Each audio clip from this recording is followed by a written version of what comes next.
She got monetized in 60 days using just an iPhone. How did that happen? So, it takes a lot of time. The growth may look fast for my channel, but I put in a lot of time. This is the antiviral strategy.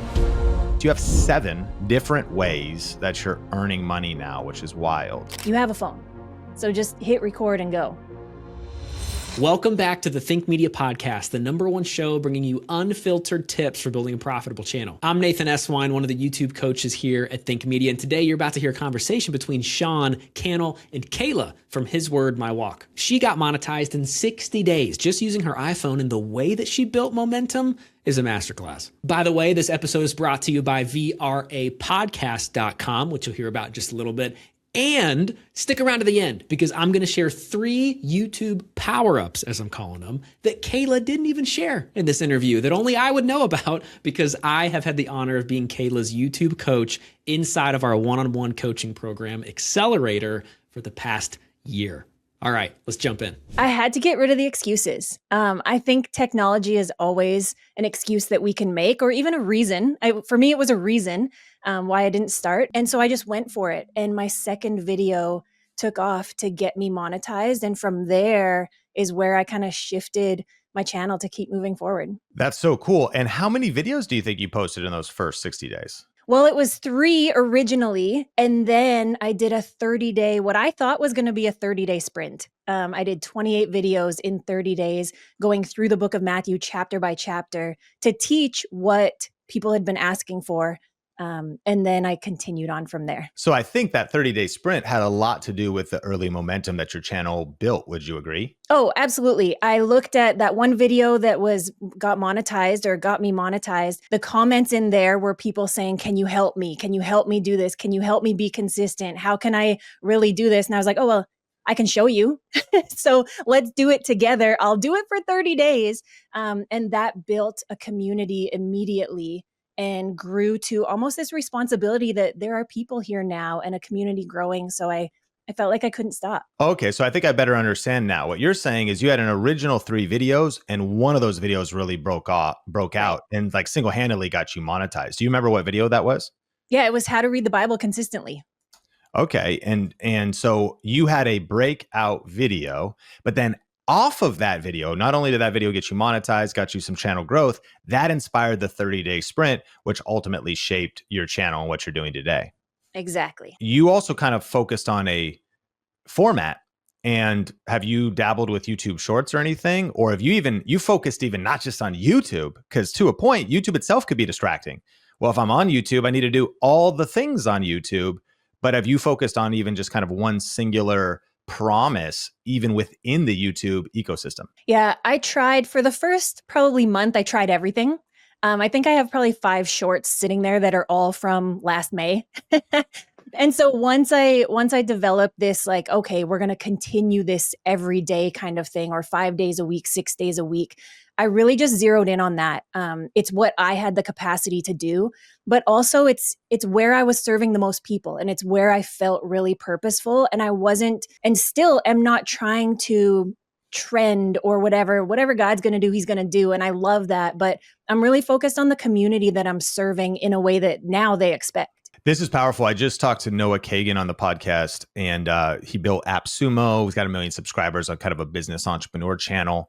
But what I'm also hearing is he highly recommends experimentation. So I think some people, they hear your story, my story, somebody else's story, they think it's that one size fits all, because shorts are great, but also long form is great. Video podcasting is great. And so is Instagram.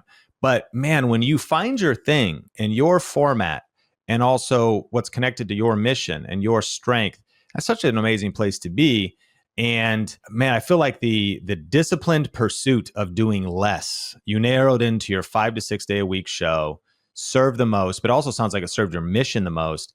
And essentially what Noah Kagan recommended was, if you've done a lot of tests and experiments, you tried 5 shorts, you maybe tried a different format, you tried this, what can you then eventually identify that's working and that is in alignment, and then really narrow down on that? I think that's really inspiring.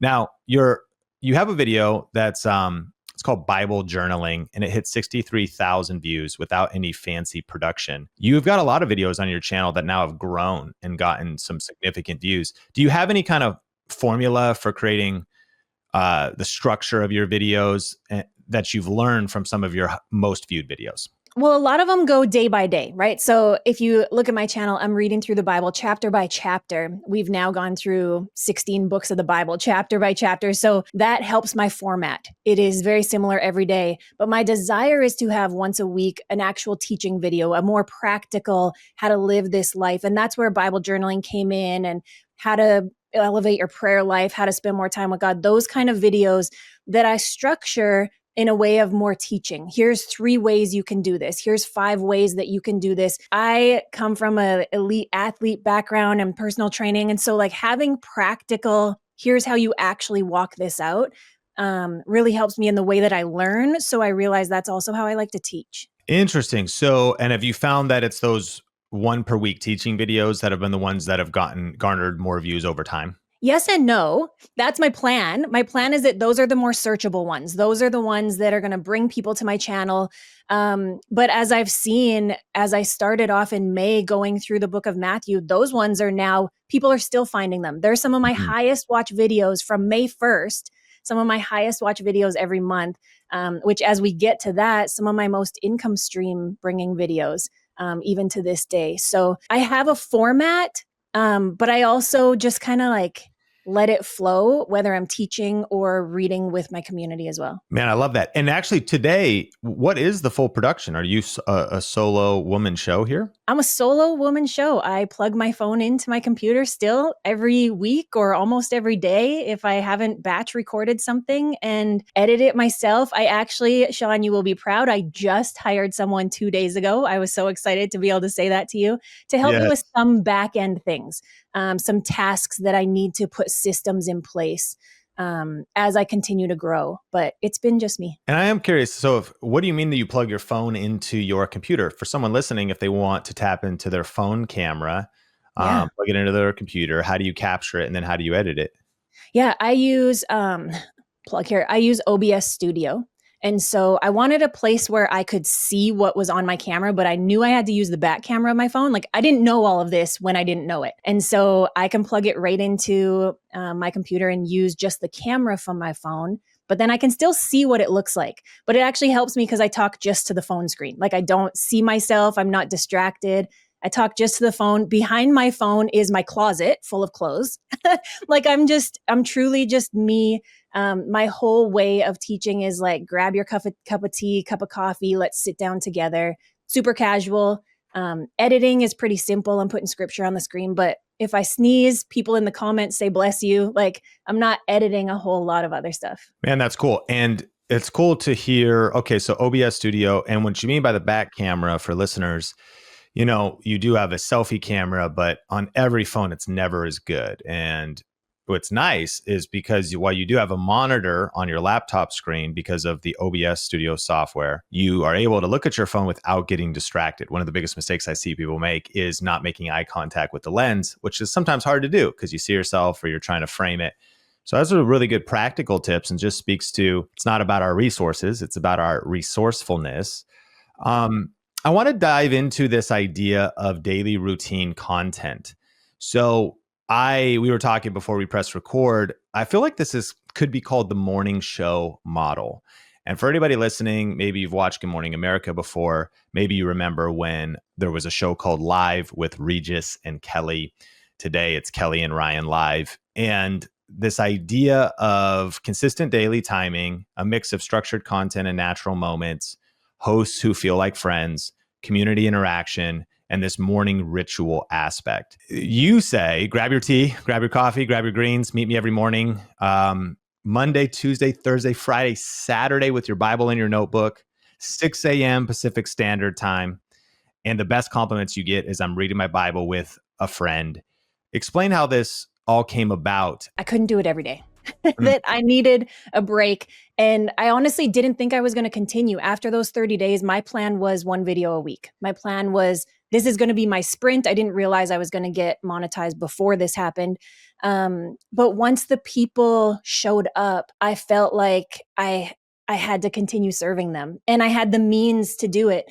And so I did. And so I made a commitment that I fight hard against not having a Monday to Friday routine, but having it be every day. So I knew I wanted to include a weekend day, which is why we take Wednesdays off. So every Monday, Tuesday, Thursday, Friday, Saturday, a video goes live at 6 a.m.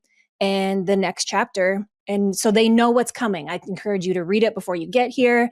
The videos are usually 20 to 30 minutes is kind of the average of how long it takes us to go through a chapter, and they know what to expect and they show up. And then there are some people who show up every day when they got off work in the UK at 2 p.m. and grab their tea, and like they're in the comments, and the comment section has become incredibly inspiring for me, and given me questions of what content to create later. But I just continued on, and truly the people that I started to serve continue to push me to move forward. So I just set up, if I can record 3 or 4 at a time to get me set up for the week, that's my ideal. But a lot of days it is the night before, recording it and editing it. And that's where, like I say, I work well under pressure. That like athlete in me still rises up, that I have a commitment to other people. And so it will get done. It will get done and it will get published because there's a team out there depending on me to do it. Man, that's cool. And so sometimes you're batching 3 to 4. So you would do the chapter, record 20 to 30 minutes, maybe you record all 4, then throw them all in your timeline, edit them all, get ahead. Yeah. Have you ever broken your schedule since this started? No. You have not. I have not. I speak openly and honestly about like grace days if I need one. The only time the schedule broke was in December. My computer completely crashed and nothing was retrievable. And there's no Apple store in the place that I live. And at the time I was building a Bethlehem village at my church. And so I put a post and was like, here's the situation. And my community was there. But other than that, no, I have not. And then, so you've been very consistent doing it. Yep. You create a routine. You've stuck with the routine. Are you planning on then just reading every chapter in the entire Bible? Yeah, it's wild how many chapters there actually are when you think about it and how long that would actually take. So I don't know. I tell my community all the time, like wherever God leads, I'm willing to go. And I don't see this stopping anytime soon. But if it does, it does. And I'm open to that as well. That's 1,189 chapters in the entire Bible. So people don't realize that when you're trying to read it in a year, if you go chapter by chapter, but the results of growth that people are getting is what's keeping me going just the way we're going. So that would take 3 years and 3 months, but you do it, what, 6 days a week or 5 days? 5 Bible chapters a week. Wow. So it maybe kind of stretches out to maybe like 4 years that would take. Yeah. Yeah, that's cool. What I love about this is it's kind of like, this is the antiviral strategy.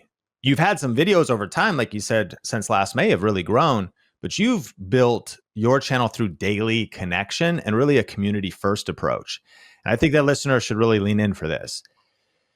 We talked to Chalene Johnson a while back, and she was like, community is the way forward in social media right now. Because if information is abundant, it's interesting, like people even going viral, like we see viral videos all the time, especially vertical videos. We're like, wow, we see it. Maybe it has 27 million views, but what's the connection? Meanwhile, you've just been so focused on this community first approach. And I think it's so powerful to have real connections, real relationships.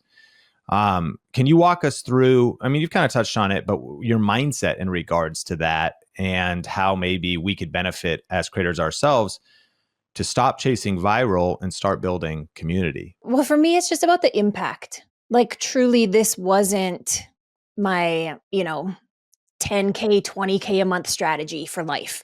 So it was different from the start for me. YouTube was not my gateway to, buy houses and all the things.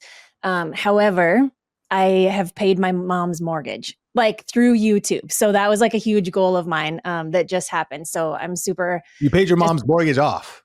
No, not off. Just for a month. The month. You are now. We're not there yet. Yeah. But it was the impact of the people. And so that's what truly has kept me going. So like I realized that I have a solution for a problem that other people have, which is why most of us create a YouTube channel. But their problem meant so much to me. And the fact that I had a solution meant so much to me that how could I not continue to give it? And that's kind of what has grown our community. Now they're inviting friends, and obviously the algorithm kicks in and certain things, but it truly for me has always been about the impact, and other sources of income have been coming too. And you mentioned that you actually didn't go into it thinking that it was going to be a source of income. What was your source of income previous? I had a rough couple years as the world kind of shut down. I got stuck in a different country. My dad passed away. It was figuring out life. Life changed drastically for me in a matter of 4 years. So there wasn't much. It was trying to figure out, what do I do online? How do I? So this would be great, but yet I refuse to let people's relationship with God be like this pawn to pad my bank account. There's just something like in my heart that couldn't go that way. So the fact that this has grown, and the fact that, this is silly, but one screenshot someone sent me was like a foot fungus commercial that came on my YouTube. And I'm like, well, the fact that the foot fungus guy will pay me to preach the gospel, like, I'm in. Yeah. And that's truly what progressed me to want to keep going and to want to build, was to see the opportunities with that. And this is your full-time thing now. How would you say your time breaks down a week? And you mentioned getting over 50 comments daily. How are you sustaining, trying to reply to them, shooting, editing, planning, and making this sustainable? Like how long today you're making good income, you're supported by doing this, so you have money for the mission, but what kind of time does it take to sustain what you're creating? Yeah. I mean, for all intents and purposes, I'm working a 9 to 5. And I treat it like that. Sure, there are days that I go out and do other things, but I truly had to look at how I was stewarding my time. And to be really honest, Sean has been telling me to hire an editor for months, and I had to really look at that. And if it's taking me an hour and a half for each video, that's 6 videos a week. That's 8 hours. If I'm paying someone for that time, what would I be doing with that time? And so I had to look at how I'm stewarding my time. Would I just be, dawdling or doing something else, or scrolling another Instagram feed, trying to go viral there? Like, what would I be doing? And so I truly have to treat this like my full-time job. I sit down, I go to my desk, I go out for walks, I do the purposeful things that this is a real business. And you did mention, like, it's been so grateful. You mentioned Sean said, and I know you've been in some of our community inside of VRA Elite, which is a group coaching program. What have you learned? How has that been helpful? And being connected to some of our stuff at Think Media? It's been amazing. The coaching in there is probably, by far my favorite part, and just the number of opportunities we have for coaching. I could be on 6 calls a week if I want. And even with that, I commit to one, because I choose to steward my time for my business. And I don't want to get this. Sometimes I think as students, we get this overwhelm of, I have to learn everything and I have to be on every call, and then I'm not doing the stuff. So I commit to 1 a week. Sometimes 2, but at least 1. But the program has shifted my channel. It has shifted the things. So obviously I got monetized before I joined VRA, but I didn't know how to go from 1,000 subscribers to 5 to 10 to 30. And that's what VRA has really done for me, is like, give me those strategies. Just yesterday, one of the coaches sent me a video of just like switching some tags in one of my videos. Something that seems so simple, but he went through and like switching these words in the description. And so the hands-on help has been, beyond what I ever thought. If you're ready to get serious about YouTube and you want more support, accountability, and momentum, let me be really honest with you. Most people don't struggle on YouTube because of a lack of motivation. They struggle because they don't have a proven system and they don't have a deadline with accountability. That's why right now we just opened a limited time opportunity called VRA Fast Start. 5 weeks of group coaching and accountability. It includes Video Ranking Academy with lifetime access, a system that has helped thousands of creators in over 100 niches, plus 5 weeks of live group coaching and accountability that actually helps you implement. If that sounds like what you need, go to vrapodcast.com to see this limited offer, or just click the link in the show notes. Enrollment is limited because this 5-week cohort starts soon, and once it begins, the offer closes. So if you know that YouTube matters for your business, your message, and your future, this is your time to stop circling and actually commit. To see this limited offer, just go to vrapodcast.com or click the link in the show notes. All right, let's jump back into the episode. I'm going to list these out. This is fascinating. Maybe ask you about this. You have 7 different ways that you're earning money now, which is wild.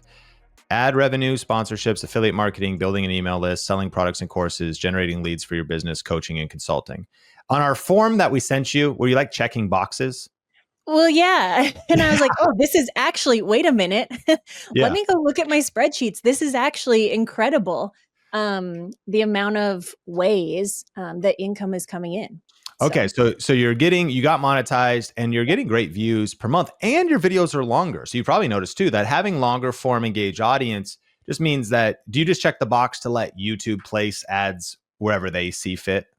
Yeah, I mean, maybe that's a conversation for another day, but I'm just rinse and repeat. Yeah. Yep. Okay. And so AdSense and then sponsorships. What have you learned there? Now that you're, a Bible study channel, what's an example of like a sponsorship you've done? I've done one with BetterHelp. So they reached out, which was really cool to have someone else reach out. Hey, can we give you this? We'll pay this much for a 60-second ad. And I was like, wait, what? You'll pay me this much to talk about it for 60 seconds? As something that I use and that I enjoy. And so they actually just emailed me last week to like re-up the deal. And to be honest, I was so proud of myself to respond back and say that offer isn't good enough for where I'm at now. So that was kind of cool. Negotiating a little bit. Yeah, to say that now. So that was really exciting. But that's been a big one that has come. And then I've had other like Bible study software and Bible study things that have reached out saying, how can we sponsor and be part of it too? That's cool. And then affiliate marketing, like what kind of stuff could you be an affiliate for? Yeah, mostly on Amazon. Amazon's a big one for me. People always asking my Bible, or especially now that I teach Bible journaling, like what kind of things I use for that, and things you wouldn't even think on a Bible channel. Hey, what microphone do you use? Oh, you care about that? Okay, let me add that kind of stuff too. So even though I'm not a YouTube channel, people still ask, how did you get started? How can I get started? I see what you're doing for this mission. I feel like I should do it too. Can you help me with that? So that's kind of awesome too. That's cool. What Bible do you use? I'm personally curious. Oh yeah. We, on His Word, My Walk, we read the New Living Translation.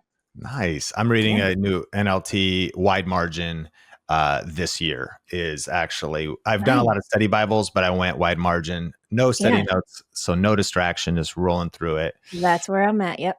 And then you're doing building an email list. And so do you give away something free that people can join your email list for? I do. I have a free Powerful Prayers guide that I had before YouTube, but it is, I mean, gosh, the amount of people that download it every day, it's just incredible how my email list grows. And then I serve them once a week. I send an email as well with some additional like services or additional like insights and stuff too. And then eventually you created a product or course. Do you have multiple? I have my course, which I actually created 2 years ago when I had an audio podcast. And it just sat there because once I started YouTube, I didn't like how the videos looked. I didn't have a mic. I didn't have anything. So I just re-recorded them all in December. And now that is available and going incredible. There's a community there. There's almost 100 people in there. And I just, it's again, one of those things I created 2 years ago. And I continued to grow and continue to serve and just use something that was already there. So cool. Okay. And then generating leads for your business, I guess in a way that's a redundant income stream because it's kind of the same as building an email list. And then coaching and consulting. What does that look like for you? Yeah. So that was actually before even YouTube, like mentoring Christian women and speaking at events and stuff like that. And that has just, it grew when I first started my YouTube. And now I've completely scaled it back because of my own capacity. I don't have the capacity to coach people one-on-one, but 2 weeks ago opened a monthly membership. So in addition to selling courses differently, what's the membership called? It's called The Sisterhood. So it's just women, us coming together. Wow. So really then that still brings us to 7. If leads was redundant, a membership is really different than an online course. And so that's so cool. And there was like, I think a quote in the notes that said, in the last 2 months of last year or something, you made as much as you made in your entire corporate career or something like that. Was that accurate? No, each month, November, December, and January. So the last 3 months, each month I made more than I ever had in a month in corporate. Wow. So just knowing that this is, it just feels awesome. I do want to kind of recap this. So this speaks to, you just kind of broke down like the business model, lots that to learn there. But I do want to encourage people from your perspective. You already mentioned this stuff takes time. I also love the professional mindset that you approach. I think there's way too much shysters, fraudsters, get rich quick people on the internet. This is not that. Think Media is not that. This podcast is not that. And you heard it from Kaela. She's like, it's like a 9 to 5. That's what there are leverage things you can do, but this isn't the 4-hour work week. This is, at least I think Media, some people create that, but this is for like mission driven people who love what you're doing, who want to make a difference in the world. And if you love the content and you get to enjoy it and you want to build a community, it can turn into something that is also very lucrative. So you have more money for the mission, but it does not happen overnight. This was a lot to learn. Can you break down just the process of year by year, even of your journey of figuring out teaching, email marketing, course building, and what it really takes to maybe build this kind of career practically? Yeah, it has to build time over time. I think we can always get sidetracked by what someone else is doing right now or what someone else is doing. It's like the whole like start with why book, right? And if you're not selling Oreos, then what are you not doing? There's all this stuff. And so I had online business before in the fitness industry. So I knew how to build an email list and I knew how to do certain things. At one point doing fitness, I did a 30-day devotional through the book of Matthew 3 years ago. That's exactly what I did for those 30 days. Literally pulled out the PDF, changed the cover, changed some of the questions, put some updated website information, and that's what I use. Same with my course. It was something I had built 2.5 years ago, and I just revamped it and put it out again. And so to just have those moments that help me get a start, and then to see a little bit of progress, that's what helps me keep going. It's like in anything I've done. It's like once you see a little progress, that's what gives you the momentum to keep going. But it is a lot of work. I don't say this is easy. I don't say it's just all fun and games. It's purposeful, but it is a lot of work too. Yeah. I mean, that's so in line with our message at Think Media and kind of different than a lot of the over promises that people make on the internet. What's also inspiring about this is I hope listeners maybe feel encouraged that I know we want to have this stuff happen quick. And I do believe mentorship and strategy can get us there faster.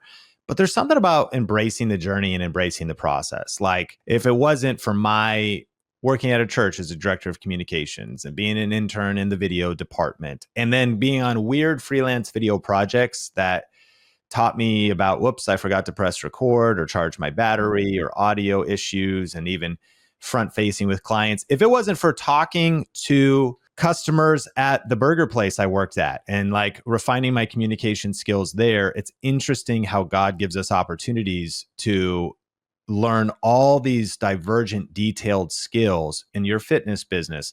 And then how you're able to pull stuff from years ago that you're ultimately implementing today and continuing to build on it. I just hope that the message coming across, on the one hand, I might feel a little bit like, man, I was hoping like I'd be completely arriving at my destination in the next 2 weeks.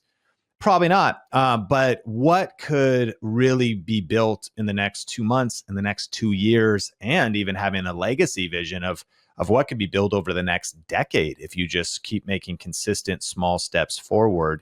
All right, welcome back. Man, that was such a valuable conversation. And I want to take it a step further because I had the honor of coaching Kaela for the whole last year. And I want to give you 3 power-ups, is what I'm calling them, Kaela's power-ups, that help explain why this all worked. These, I believe, are the glue underneath the surface of many successful YouTube channels and businesses. And I want to share them with you here because I think these are the same principles that you can steal for your own channel. And while some of these come naturally for Kaela, it doesn't mean that they aren't within reach for us. The first thing that I thought Kaela just demonstrated very well in her journey on YouTube is she has this athlete approach. What am I talking about? Well, first and foremost, just like in Kaela's story, is she actually is an athlete and competed at a very elite level. And so what that means is, well, geez, it's already hardwired in her, this whole discipline thing, this consistency thing, this whole goal setting and accountability stuff that I know for us mere mortals feels like a massive